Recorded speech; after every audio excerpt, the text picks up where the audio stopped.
this anymore. This uniform I took upon myself was not for myself, was not only for my family, was for the nation, to rescue the nation. And if I don't defend it till I die, you know, I am risking my life, I'm risking the future of my generation. And those who know about me, who stood for the nation, will never forgive me. And they take a strategy and follow through to be able to dethrone. You know, the case of the Republic is so rotten and decayed that there is no way any man in the name of a politician can stand in that country and then bring about revival or bring about economic revival, social change or whatever. It is going to be an end of the old, or a sweeping away of the old and all that has been in place, because all the structures and have been so polluted or decayed and destroyed that there is no way for renovation or for mending up. So it takes a few who are going to stand up in the army and say, enough is enough. This thing cannot continue. This man will not continue to sit on this place and bring the gloom or of darkness of our lives and the future while we are sitting here. Should we stay here and die? And then they rise up. And when they do, in their few, the rest whose eyes have been blinded or whose ears have been shut down may come to a consciousness and toe the line, like we see. So the few that have taken place in other countries have not been by the majority, but a few who know what they need to do and to rescue the nation in the patriotic spirit in which they took over or they put on the uniform for. So this is what I think. And I think they are seeing, and the whole world is watching, like I said already.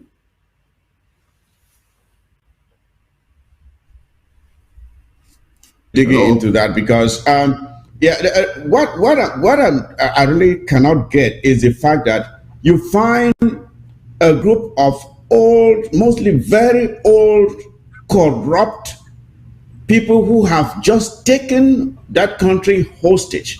The most corrupt individuals, those with morally bankrupt individuals who have just no regard for the people they are supposed to be leading. I mean, look at the caliber of people who are leading that country now. You have Pobia, who is the chief living ancestor himself. You have the Speaker of the House of their so-called Parliament, Cavaye Jibril. When Cavaye Jibril speaks here, you would think that he is speaking some strange language, because you can hardly understand what he is saying anymore.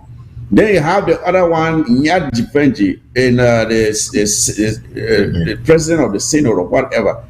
He is basically carried around. He's carried around. And that's not the only one. The person that is heading, I think, the Supreme Court or whatever, that person is barely living. He is barely living. And then the rest of them who are younger are crooks, thieves, murderers, rapists, and you name the rest. These are the people leading that country called Cameroon. So, as you rightly said, you cannot fix that country. In order to fix it, you have to start from somewhere. I have said it before and I've said it again. You have to bring the guillotine and select them from director up, select them and send them to face the guillotine. Clean the house, bring new people and put structures in place that will compel them to behave well. You cannot repair. So I don't know, when these military continue to sacrifice themselves for these living ancestors, people who ought to be in the nursing home, some of them who ought to have died. And these young men, 18, 20, 21, 22 years, they go out there and they subject themselves to be blown to pieces. I mean, when are they going to wake up? When really are they going to wake up, Honorable Sama Thomas? I want you to tell me, what are these people thinking? Looking at Paul Biya and those surrounding him. Just look at this bunch of crooks and thieves and murderers. Look at the other one who murdered the journalist recently and is hiding somewhere. They say he's in Kondegi. He murdered and mutilated that journalist. He is sitting. These are the kinds of crooks that are supposed to be leading that so-called damn country. And people still have hope. And I ask them, when you look at the future of that Republic of Cameroon, are you hopeful that tomorrow will be better? Do you really, when you really look at these people in charge of the country, can you say that tomorrow will be better than today? Honorable Senator Thomas. Well, Comrade Mike, what do you want me to say? I wonder, because I read a bit of French Revolution, and if you can ask yourself, send French soldiers during the days of Louis XVI in the 16th century to go and help the Americans during their war against their war of liberation against the British. What did these guys after that war learn from America, and what was their reaction when they returned to France? Mm-hmm. They said what they went to America to do was not even worth it of what they learned in America. For they learned the art of freedom of individualism, freedom of expression, freedom of speech, liberty, and they brought it back to France, and the monarch of France was toppled. For how long have La Republican citizens who call themselves soldiers been in the southern Cameroons, the land of freedom, where people could express themselves freely without fear or favor? What have they learned? Completely nothing. That is why they keep on behaving the way they are behaving as robots. All they know to do is to terrorize our people, take money from us to go and drink 3 export.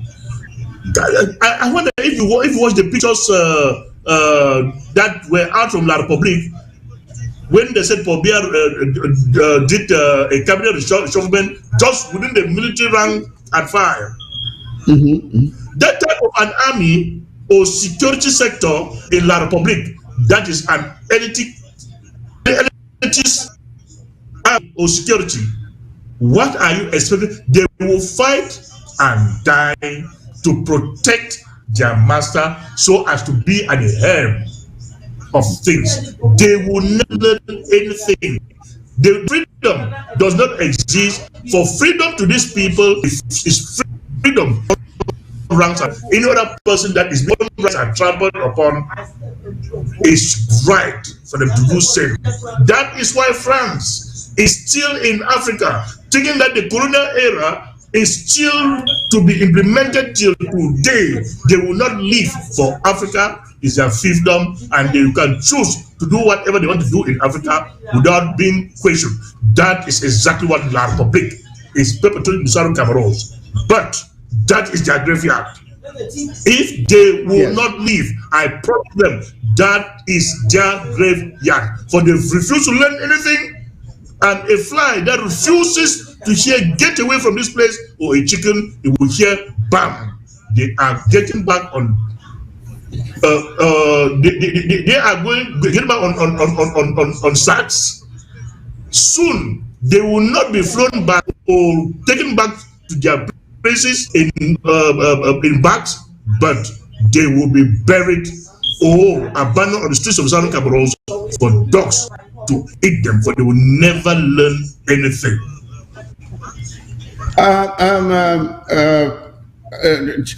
Comrade Mark, I want you.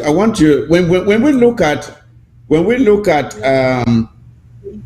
the fact that when FMA was betrayed, I say he was betrayed and killed, there was euphoria in La Republique of Cameroon that, oh, at last, the war is over. That the great FMA, if he is down, then there's no way Ambazonian can ever win this war again. Now, I want to ask you, what should La Republique learn from this incident today? I think because for so long, they have always hoped that once a great general is taken out, that will be all. But they have, over and over again, it has been proven that taking out even one great general in Ambazonia does not mean that the war will end, because there's always someone who will step in and fill that position. Because when the general is in operation, whatever he is doing is being passed on to those his close commanders who are working with him. So the fact that you take him out doesn't mean anything because the knowledge has already been passed. So my question to you is this: FMA is no more, but this is Lebialem still boiling. This is Lebialem doing what Lebialem knows how to do best, and that is to be the burial ground for La Republic Cameroon invading soldiers. It continues to be the case as has been for a long time. So, I mean, I want you to say in your own words, what should the message be to La Republic Cameroon soldiers when they choose to enter Lebialem or anywhere in Ambazonia for that matter? Okay, I mean, before I go to the message of La Republic soldiers, it is a very sad thing that we have lost so many generals. The message of is that most of our fighters died in a way that they were not supposed to. The death of most of our fighters was in a way that we could have prevented it, but we still fell for it. But anyway, it's a learning experience, and nobody taught us how to fight. Nobody, we did not declare war upon ourselves. They declared the war upon us. So going forward, I would like each and every Ambazonia to respect our fighters and help them. Help them by letting them respect hierarchy and letting them fight the fight in the way we are supposed to fight. Not helping them by trying to exercise your power through them.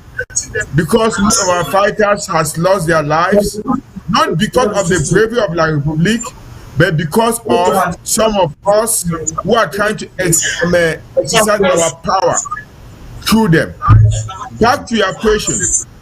La Republique du Cameroon has learned nothing from this, and they will learn nothing from this. It is part of their policy, and I believe their main policy is that they are going to fight like this, and with time, we are going to be tired. The war is not going to die its natural death. What they don't know is that we are never going to be tired, and we are fighting for our survival. We are fighting for our God-given right. We are never